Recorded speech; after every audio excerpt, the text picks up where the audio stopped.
Iran Israel സംഘർഷം രൂക്ഷമായി തുടരവേ വ്യാപാര മേഖലയിൽ അതിനിർണായകമായ ഒരു നീക്കത്തിന് തയ്യാറെടുക്കുകയാണ് ഇന്ത്യ.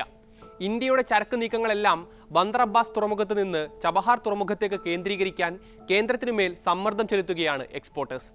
നിലവിലെ സംഘർഷം രൂക്ഷമായാൽ പ്രതിരോധ നടപടിയുടെ ഭാഗമായി ഇറാൻ ഹോർത്തൂസ് കടലിടുക്ക് അടയ്ക്കുമോ എന്ന ആശങ്കയാണ് ഇതിന് പിന്നിൽ. അങ്ങനെ വന്നാൽ അത് ഇന്ത്യയുടെ ഊർജ്ജ ഇറക്കുമതിയെയും വാണിജ്യ ഇടപാടുകളെയും കാര്യമായി ബാധിക്കും. ബന്ദർ അബ്ബാസിൽ നിന്ന് ചബഹാറിലേക്ക് വ്യാപാര ഇടപാടുകൾ മാറ്റുന്നതിന്റെ പ്രാധാന്യം എന്തെന്ന് നോക്കാം. സ്വാഗതം ഇൻഡെപ്തിലേക്ക്.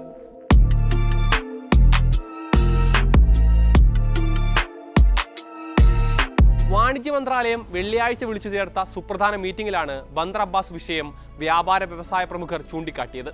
വാണിജ്യ സെക്രട്ടറി സുനിൽ ബർദ്വാളിന്റെ അധ്യക്ഷതയിലായിരുന്നു യോഗം.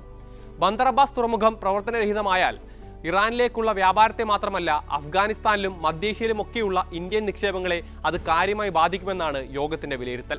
ചബഹാറിന് നിലവിൽ ഉചിതമായ പ്രവർത്തനക്ഷമതയുണ്ടെന്നും അതുകൊണ്ട് തന്നെ ചരക്ക് നീക്കം ചബഹാറിൽ കേന്ദ്രീകരിക്കാമെന്നും അങ്ങനെയാണ് അഭിപ്രായമുയരുന്നത്.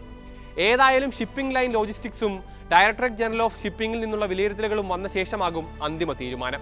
ഇറാനിലെ ഏറ്റവും വലിയ തുറമുഖമായ ബന്ദർ അബ്ബാസ് അഫ്ഗാനിസ്ഥാനും എന്തിന് റഷ്യ പോലുമായുമുള്ള ഇന്ത്യയുടെ വ്യാപാര ബന്ധത്തിൽ അതീവ പ്രാധാന്യം അർഹിക്കുന്ന ഒന്നാണ്.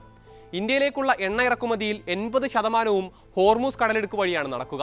യുദ്ധം മുറുകിയാൽ ബന്ദർ അബ്ബാസിന്റെ സുരക്ഷ പ്രതിസന്ധിയിലാവുകയും അങ്ങനെ വന്നാൽ ഹോർമൂസ് കടലിടുക്കിലേക്കുള്ള പ്രവേശനം വിലക്കാൻ ഇറാൻ നിർബന്ധിതമാവുകയും ചെയ്യും. നിലവിൽ തുറമുഖത്തിന്റെ പ്രവർത്തനം സാധാരണ നിലയിലാണെങ്കിലും വ്യോമപാത വഴിയുള്ള ചരക്ക് നീക്കത്തിന്റെ ചെലവ് 15% വർദ്ധിച്ചിട്ടുണ്ട്.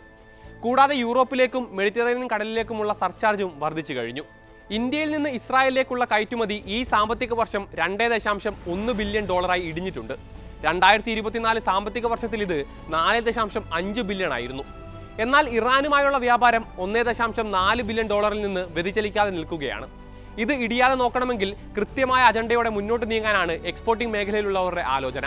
ഹോർമൂസ് കടലിടുക്കിലൂടെയുള്ള ചരക്ക് ഗതാഗത യുദ്ധം ബാധിച്ചാൽ ബന്ദർ അബ്ബാസ് വിട്ട് UAE-യിലെ ഫുജൈറ തുറമുഖം വഴിയും ഒമാൻ വഴിയുമൊക്കെ ഇന്ത്യക്ക് ചരക്ക് കടത്തേണ്ടി വരും. ഇത് അധിക ചെലവാണ്.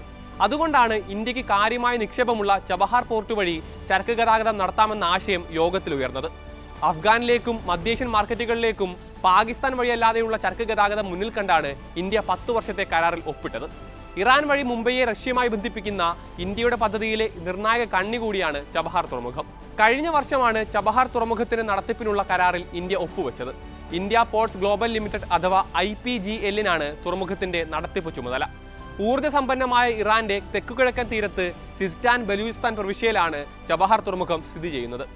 തുറമുഖം ഇന്ത്യയും ഇറാനും തമ്മിലുള്ള വ്യാപാര ബന്ധം വർദ്ധിപ്പിക്കുന്നതിൽ നിർണായക പങ്ക് വഹിക്കുമെന്നാണ് പ്രതീക്ഷ.